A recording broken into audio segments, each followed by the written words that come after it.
Pois bem, cursar ou não cursar filosofia ou sociologia, né? Eis a questão. Essa é uma pergunta que muitos têm me feito, principalmente alunos, também ex-alunos que começam a levantar essa possibilidade, e essas duas áreas que são bem próximas, pelo menos em termos de atuação na atualidade, elas geram boas reflexões sobre o que seria um bom futuro, um bom investimento. Mas a minha resposta em geral é um pouco pessimista, ela é muito mais carregada de um teor pragmático, e ela é não. A princípio, eu sempre digo que não vale a pena investir em filosofia ou sociologia na atualidade. Mas esse meu não, ele é entre aspas. Esse não, portanto, ele é carregado de ressalvas. Porque se você me perguntar logo em seguida se eu faria novamente o curso de filosofia, lembrando que eu tenho formação em filosofia e especialização em sociologia, a minha resposta seria sim, eu faria novamente. Não me arrependo dessas escolhas. Sou suspeito para falar, a filosofia me deu tudo que eu tenho, como eu já disse aqui, e não só a minha profissão, mas grandes amigos, a minha própria esposa. Eu conheci por causa da filosofia, a minha consciência atual, eu não me envergonho dela, foi conquistada por meio da filosofia, então realmente foi uma escolha que eu não me arrependo, né? O ganho humano é absurdamente grande e incontável em relação a essa instabilidade econômica que essa área traz. Seja como for, é preciso esclarecer aqui o porquê da minha negativa e algumas possibilidades que eu gostaria de lançar para aqueles que têm interesse na área. Primeiramente, por que a princípio não vale a pena cursar filosofia? Primeiramente, você tem um panorama político que é antipático à filosofia. Antipático porque a filosofia sempre foi assim. Detalhe, quantos professores de filosofia eu não conheço, alunos e professores de filosofia que eu não conheço, que são simpáticos ao governo atual, que votaram em Bolsonaro. Então, assim, são muitos. São muitos que gostam, que apoiaram o governo atual, que ainda continuam defendendo o governo atual, e ainda assim, se identificam muito com a filosofia. Então, assim, a perseguição em relação à filosofia é muito mais um preconceito que existe em relação à área, tanto filosofia quanto sociologia. Isso vem lá de Sócrates, está na história da filosofia. Ela é um saber que gera discordância, gera embates construtivos, mas ainda assim gera embates. Então, seja como for, em termos ideológicos, o governo atual é antipático, e isso é uma tendência que volta de tempos em tempos contra essas áreas. Eu digo essas áreas porque filosofia e sociologia são como uma matriarca e uma neta, por assim dizer. Uma neta muito parecida com sua matriarca. Elas tendem a compartilhar esses preconceitos. Ainda assim, também nós temos o aspecto profissional.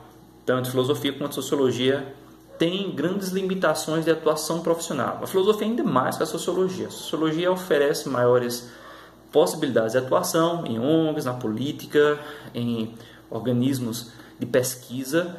Então, os profissionais da sociologia são mais benquistos, são mais adaptáveis à lógica de mercado, por mais que os filósofos ou os pesquisadores em filosofia também possam assumir funções do tipo. Ainda assim, os sociólogos eles conseguem se inserir com maior competência nesse sentido.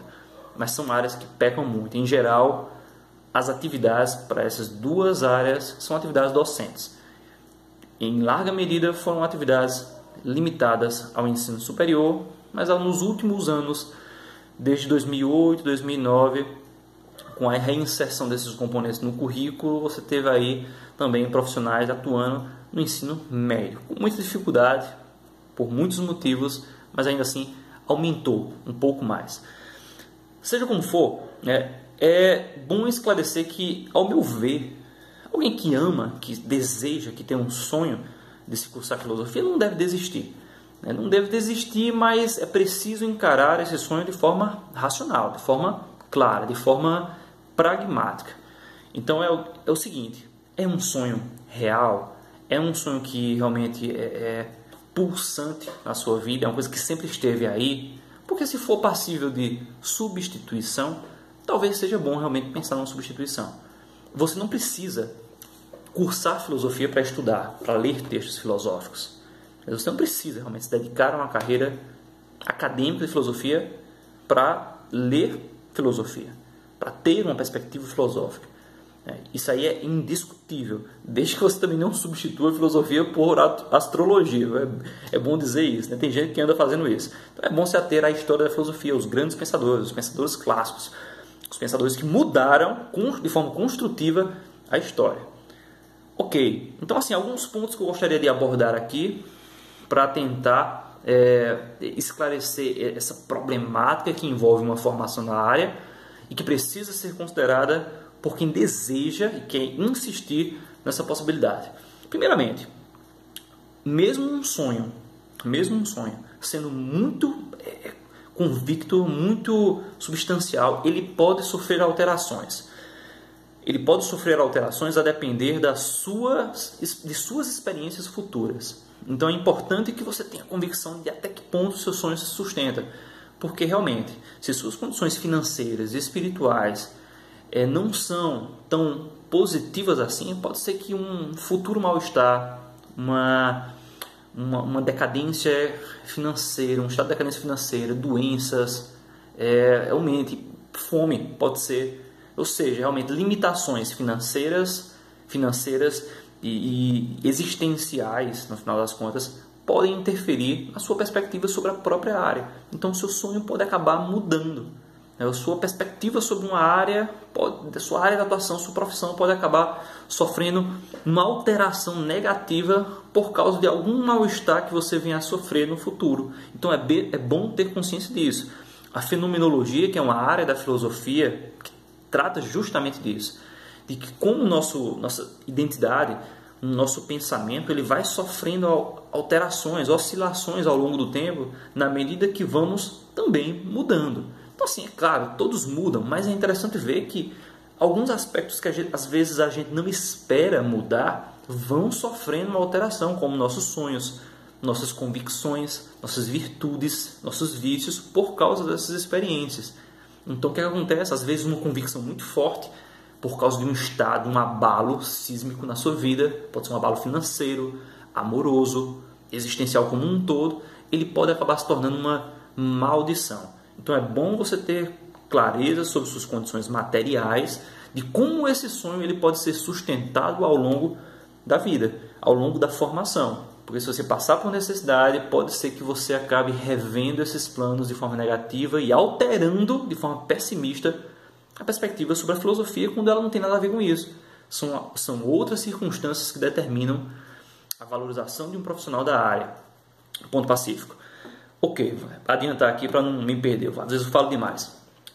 Então, sendo assim, é preciso planejar a coisa com consciência. Né? E a primeira coisa que eu pensei, né, comecei a rever, às vezes, minhas respostas, especialmente porque alguns alunos, eu percebi a decepção no olhar dos meus alunos, quando eles perguntavam sobre essas duas áreas, e a minha resposta era negativa.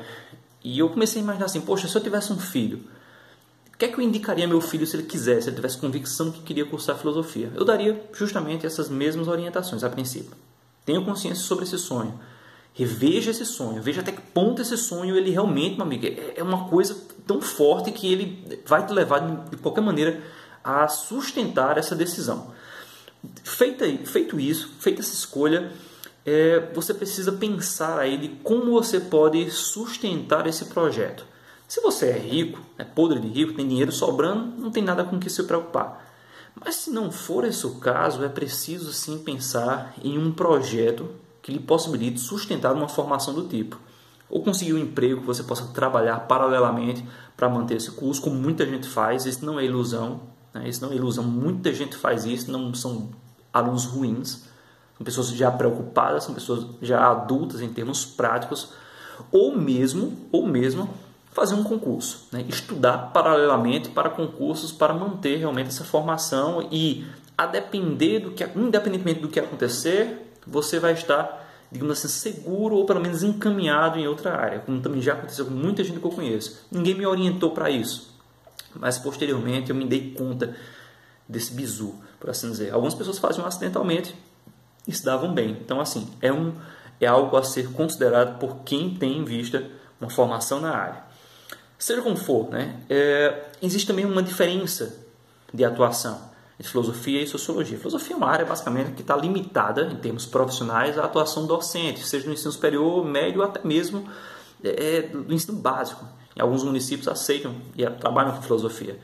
Sociologia dá maiores possibilidades de atuação profissional, inclusive atuação na política, com pesquisa de campo, com antropologia. Né? A sociologia ela possui várias ramificações profissionais que os próprios estudantes já adotam no próprio curso. Então é uma área mais pragmática. Ainda assim é bom se considerar outro curso de ciências humanas, se for esse o caso, que tem maior reconhecimento profissional, até mesmo na docência. Possui maior possibilidade de atuação, mesmo no ensino superior, ou no ensino básico, médio, por aí vai, como história, geografia, letras, que são cursos que também têm um aporte, um apelo filosófico e sociológico muito grande e são mais valorizados em termos práticos. Ninguém questiona o valor das letras, da língua portuguesa, pelo menos em termos práticos, em termos de conteúdo, em termos de componente. Ninguém questiona a história, a geografia. Mas é isso, mas a filosofia e a sociologia são questionadas porque não é o conteúdo que tem em questão, é realmente uma perseguição ideológica, sempre foi assim. Sendo assim, é bom pensar esse projeto com responsabilidade, com maturidade, porque não é todo mundo, e principalmente não são professores universitários que vão te orientar nesse sentido. Dificilmente um professor universitário vai ser sincero.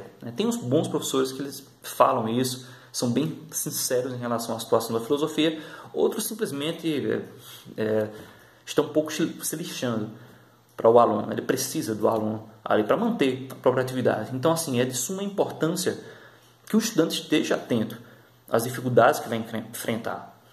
Porque a partir do momento que sai do ensino médio, ou que opta por um curso, mesmo já não estando há um bom tempo no ensino médio, você vai estar se dedicando durante anos para uma formação que pode não ter, a princípio, o retorno que você deseja. E pior, é uma formação que é questionada politicamente. Então esteja atento a essas escolhas. Então assim, ok, ao princípio minha resposta é negativa, eu acredito que não vale a pena porque existem opções mais válidas em termos pragmáticos e nada me impede de estudar de fato filosofia. Beleza? Como eu conheço grandes profissionais que não são da filosofia, mas que se dedicaram de corpo e alma à filosofia posteriormente, depois dos seus respectivos empregos, concursos, ou até mesmo atuação profissional no nível universitário. Mas ainda assim, se você me perguntar se eu faria de novo, eu faria. Não me arrependo disso. Não me arrependo. A filosofia é apaixonante. Mas quem gosta de leitura, quem gosta de teoria, quem gosta de densidade, de abstração, realmente é um prato cheio. Mas é algo a se pensar com clareza, porque a vida não é mole. A vida é cruel, a vida é impiedosa. Então, assim, quando o bicho pega, em algum momento, principalmente para quem não tem a vida fácil, não tem uma realidade fácil, vem de baixo. Então, assim, quando isso vier à tona, em situações de calamidade, em situações de instabilidade financeira, problemas com família, aí sim a sua escolha vai ser colocada à prova e até mesmo a sua consciência vai modificar a relação que tem com a área. Então, se for para escolher, escolha essa área tendo em vista as suas condições. Se você é bem de vida, ok, perfeito, dedique-se como quiser. Os grandes filósofos intelectuais aí, inclusive brasileiros do começo do século XX, eram pessoas que tinham a vida feita. Mas, se não for esse o caso, pense num projeto que viabilize esse investimento. Sem isso, realmente não há garantias de que esse investimento será certeiro. Então é isso. Qualquer coisinha, entre em contato, façam as perguntas e estou às ordens. Um abraço.